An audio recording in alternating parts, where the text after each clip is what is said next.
Bonjour tout le monde.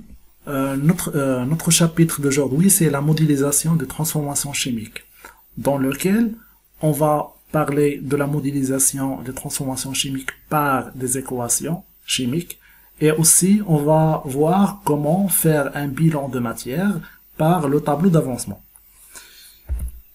Premièrement, au cours d'une transformation chimique, on a toujours certaines espèces chimiques qui disparaissent et d'autres qui apparaissent. Les espèces chimiques qui disparaissent, on les appelle des réactifs. Et les espèces chimiques qui apparaissent, on les appelle les produits. Et toute transformation chimique évolue d'un état initial vers un état final. Voilà. Sous, bien sûr, une pression et température donnée. Avec le fameux principe, rien ne se perd, rien ne se crée, tout se transforme. Donc, on modélise toute transformation chimique par un modèle simple qu'on appelle réaction chimique qui peut décrire cette transformation et que représente par une équation chimique. Donc, dans une équation chimique, on a toujours les réactifs qui vont donner des produits ou bien un seul produit. Donc, généralement, une équation de réaction est modélisée de la façon suivante.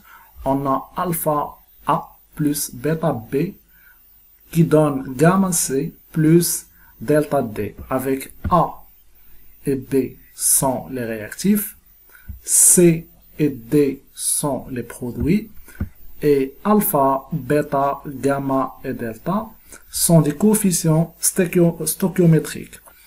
Ces coefficients, ils servent à équilibrer l'équation au nombre d'atomes et bien à la charge. Donc l'équation, il doit être équilibrée au nombre des atomes. Les atomes des réactifs vont égales aux atomes des produits et aussi la charge. La charge des réactifs, la charge totale, va égale à la charge totale des produits. Donc maintenant, on va prendre un exemple dans lequel on va traiter une équation chimique. Donc on sait tous, pour préparer un cake, il nous faut plusieurs ingrédients. Mais dans cet exemple, on va se limiter sur deux ingrédients, la farine et les œufs. Donc pour préparer un cake, on a besoin d'un paquet de farine et 4 œufs. Donc ils vont nous donner un cake. Donc la farine et les œufs sont les réactifs et le cake, c'est le produit. Donc on va modéliser bien sûr cette préparation par une équation. Donc on a un seul paquet de farine plus 4 œufs donne un cake. Donc on voit bien sûr les coefficients stoichiométriques. Lorsque le coefficient c'est 1, on va pas l'écrire dans l'équation. Donc on a 1 et 4 et 1 sont les coefficients stoichiométriques. Donc passons maintenant au bilan de la matière. Pour le bilan de la matière, on va prendre le même exemple, mais d'une autre façon pour mieux comprendre. Donc, imaginons qu'on a 5 paquets de farine et 22 œufs. Et la question qui se pose, combien on peut préparer de cake par ce mélange? Et la deuxième question, quel est l'élément qui va manquer en premier? Est-ce que la farine ou bien les œufs? Et pour cela, on va réaliser un tableau d'avancement pour la préparation du cake.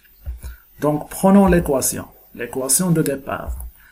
Un paquet de farine et 4 œufs dans un seul cake. Donc pour notre exemple, on a à l'état initial 5 paquets de farine et 22 œufs. Et la question, bien sûr, combien de cakes on va réaliser par ce mélange. Donc, faisons notre tableau. Donc, à l'état initial, on a 5 paquets de farine et 22 œufs et 0 cake à l'état initial. Imaginons maintenant qu'on va avancer la préparation du cake par un seul cake. Donc, on a besoin bien sûr d'un seul paquet de farine. Ça fait 5 moins 1, ça fait 4. Et pour les œufs, on a besoin de 4 œufs. Donc, c'est 22 moins 4 fois 1, ça fait 18. Et pour l'avancement du cake, on a préparé un seul cake. Donc, bien sûr, pour l'état intermédiaire 2, c'est 5 moins 2. Et pour les œufs, c'est 22 moins 4 fois 2. Et pour l'avancement du cake, c'est 2. Pour n'importe quel état intermédiaire, on va prendre x. Donc, 5 moins x, 22 moins 4 fois x. Et pour l'avancement du cake, c'est x. Pour l'état final, ça veut dire le maximum de cake qu'on va préparer, c'est x max. Donc 5 moins x max. Pour les œufs, c'est 22 moins 4 fois x max. Et pour l'avancement du cake, c'est x max. Maintenant, on cherche quel est le maximum de cake qu'on va préparer. Donc, imaginons que la farine qui va manquer en premier. Donc, l'équation, ça fait 5 moins x max est égal à 0. Et si les œufs qui vont manquer en premier, cela veut dire que 22 moins 4 fois x max est égal à 0. Ça nous donne deux équations, donc on va résoudre le système. Donc la première équation donne x max est égal à 5. Pour la deuxième équation, x max est égal à 22 sur 4. Ça fait 5,5. Donc, et on retient toujours l'avancement le plus petit. Donc, c'est 5. Donc, l'élément limitant la préparation du cake, c'est la farine. Donc, c'est l'élément qui va manquer en premier. Donc, pour faire le bilan, on remplace x max par sa valeur. Donc, on a ici 5 moins 5, ça fait 0. Donc, on a 0 farine à la fin. Pour les œufs, on va remplacer x max par sa valeur. Ça fait 22 moins 4 fois 5. Ça fait 2. Donc, il nous reste 2 œufs à la fin. Et on va réaliser, par ce mélange, 5 cakes. Maintenant, on va faire la même chose pour une équation chimique. Donc, prenons cet exemple. Donc, on a l'aluminium plus le soufre qui donne le sulfure d'aluminium, Al2S3. Donc, la première chose qu'il faut faire, c'est d'équilibrer cette équation. Donc, on a 2 atomes d'aluminium, donc on va multiplier Al par 2. On a 3 atomes de soufre, on va multiplier S par 3. Donc, et on cherche bien sûr, on donne bien sûr la composition initiale des réactifs. Donc, N initial d'aluminium, c'est 2 moles, et N initial de soufre, c'est 4 moles. Et on va dresser notre tableau d'avancement. Donc, le tableau d'avancement est le suivant.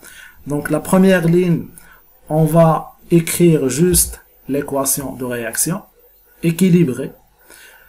Donc, la première colonne, ça correspond à l'état du système. Le deuxième colonne, ça correspond à l'avancement. Et pour le troisième colonne, on va faire la quantité de matière. Donc, la première chose, on va dresser ce tableau. Donc, on va laisser la colonne pour l'aluminium, une colonne pour le soufre et une colonne pour le sulfure d'aluminium. Donc, prenons à l'état initial. À l'état initial, donc, on a l'avancement x égal à 0. Et on a la quantité de matière d'aluminium, c'est Ni de Al. Ça veut dire 2 moles. Et pour le soufre, c'est Ni de S. Et à l'état initial, on a 0 sulfure d'aluminium. Donc, la quantité de matière de sulfure d'aluminium, c'est 0. Pour l'état intermédiaire, ou en cours, donc l'avancement, c'est X. Donc, on va soustraire de la quantité de matière initiale d'aluminium 2X. Et pour le soufre, on va soustraire 3X. Donc, Ni d'aluminium moins 2X. Et pour le soufre, Ni de S moins 3X. Et pour le sulfure d'aluminium, ça sera X. Pour l'état final, l'avancement maximal, ce sera X max. Donc, on remplace juste X par X max. Ce sera Ni de Al moins 2X max. Et Ni de soufre moins 3X max. Et pour le sulfure d'aluminium, ce sera X max. Maintenant, on va chercher le réactif limitant. qui va stopper la réaction. Donc, on suppose soit l'aluminium, c'est le réactif limitant, ça veut dire à la fin, on a zéro quantité de matière, donc Ni de Al moins 2X max va être égal à 0, soit le réactif limitant, c'est le soufre, donc Ni de S moins 3X max va être égal à 0. Donc, on va résoudre ce système-là. Donc, commençons par la première supposition. Si l'aluminium est le réactif limitant, donc Ni de Al moins 2X max va être égal à 0. Cela fait que X max va être égal à Ni de Al sur 2. On remplace Ni de Al par sa valeur. C'est 2 sur 2, ça fait 1 mol. Faisons maintenant la deuxième supposition. C'est le soufre et le réactif limitant. Donc, si le soufre est le réactif limitant, donc on va résoudre cette équation. Ni de S moins 3X max va être égal à 0. Donc, X max va être égal à Ni de S sur 3. Donc, on remplace. Donc, Ni de S, c'est 4. 4 sur 3, c'est 1,33 mol. Donc, on retient toujours l'avancement maximal le plus petit. Donc, c'est 1 mol. Donc, et l'aluminium, c'est le réactif limitant. Donc, on va remplacer X max dans le tableau d'avancement pour faire le bilan de la matière. Donc, revenons au tableau d'avancement. On a Ni de Al, c'est 2, et Ni de S, à l'état initial, c'est 4. Donc, pour faire le bilan de la matière, on a X max, déjà calculé X max, c'est 1 mol. Donc, on va remplacer X max ici par sa valeur. Donc, ça fait 2 moins 2 fois 1, c'est 0. Donc, N final d'aluminium, c'est 0, parce que l'aluminium, c'est le réactif limitant. Donc, qui va limiter la réaction, qui va manquer en premier temps. Pour le soufre, on remplace Ni de soufre, c'est 4, moins 3 fois 1, ça fait 1 mol. Donc le soufre, il reste à la fin de la réaction d'1 mol, par 1 mol. Et le produit, le sulfure d'aluminium, c'est X max. Donc la réaction, il va nous produire une quantité de matière de sulfure d'aluminium d'1 mol. Et je vous remercie de votre attention.